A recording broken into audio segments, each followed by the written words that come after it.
Organic save nature. नमस्कार, Muktai organic फर्टिलायझरच्या या YouTube चॅनलवर आपणा सर्वांचं स्वागत आहे।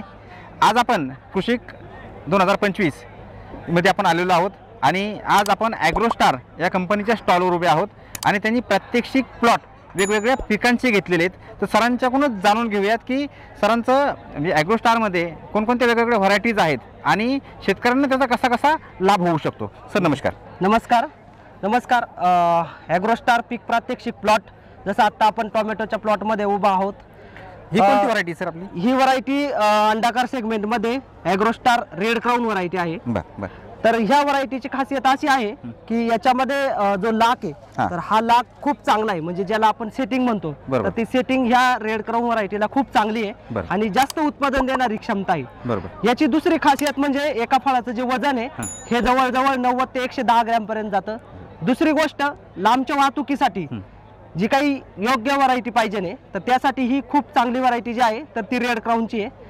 तिसरी गोष्ट म्हणजे ही जी रेड क्राऊन आहे ही हिच्यामध्ये रोग प्रतिकार शक्ती खूप चांगली आहे, म्हणजे जेणेकरून जे काही टोमॅटो पिकावरती जे रोग येत आहेत तर त्या रोगांना सहनशील अशी व्हरायटी आहे, लवकर बळी पडत नाहीये आणि चांगली सेटिंग असल्या कारणाने, चांगलं उत्पादन जे देणारे असल्या कारणाने लागवड केल्यानंतर हिची आपण 60 ते 65 दिवसामध्ये तोडणी करू शकतो आणि 60 ते 65 दिवसामध्ये या वाणाला आपण मार्केटमध्ये घेऊन जाऊ शकतो।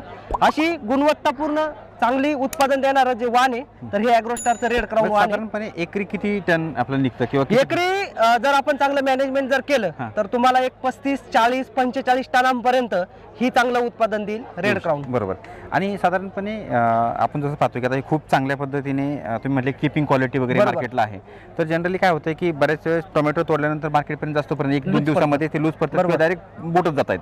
तर मग ह्याच्यासाठी आपण काय वेगळं करण्याची गरज आहे का? याच्यासाठी वेगळं काही नाही। या व्हरायटीची खासियत जर बघितली तुम्ही, म्हणजे आता हे जर टोमॅटो जर बघितलं तर याचा पूर्ण असा गडद लाल कलर आहे, बरोबर, आकर्षक गडद लाल कलर होऊन सुद्धा याची जी स्किन आहे तर ही स्किन खूप निबर आहे, म्हणजे जेणेकरून तुम्ही हिला लॉंग ट्रान्सपोर्टेशन साठी एका ठिकाणाहून दुसऱ्या ठिकाणी आपण हिचा एक्सपोर्ट करू शकता।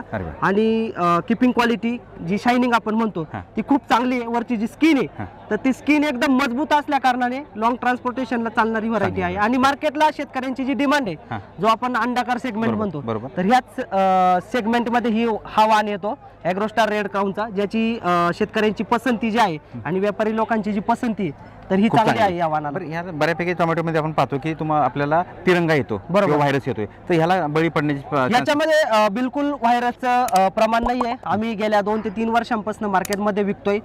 खरीप आणि रब्बी सीझन मध्ये मुख्यत्वे याची लागवड केल्यानंतर बिलकुलही याच्यावरती व्हायरसचा जो प्रादुर्भाव आहे बरोबर तर तो जाणवत नाही आणि रोग प्रतिकार शक्ती चांगली आहे। म्हणजे दुसरं म्हणजे जे काही डाउनी मिल्ड्यू असेल, पावडरी मिल्ड्यू असेल, करपा असेल, तर अशा प्रकारचे जो रोग आहे तर याच्यावरती बिलकुल बघायला दिसत नाहीये। तुम्ही आज बघू शकता हा 2.25 महिन्याचा प्लॉट आहे, याच्यावरती एकही पानावरती तुम्हाला बुरशीचा किंवा डाउनीचा, बुरीचा जो प्रादुर्भाव आहे कुठेच दिसत नाहीये। खूप चांगली माहिती सर तुम्ही दिलीत आणि अशीच शेतकऱ्यांना आपल्या कंपनीच्या माध्यमातून खूप चांगली माहिती आणि चांगल्या प्रकारची जी काही सीड्सची जी वाण आहेत हे लोकांच्यापर्यंत पोहोचावेत। धन्यवाद। नक्कीच, धन्यवाद शेतकरी बांधवांनो, धन्यवाद।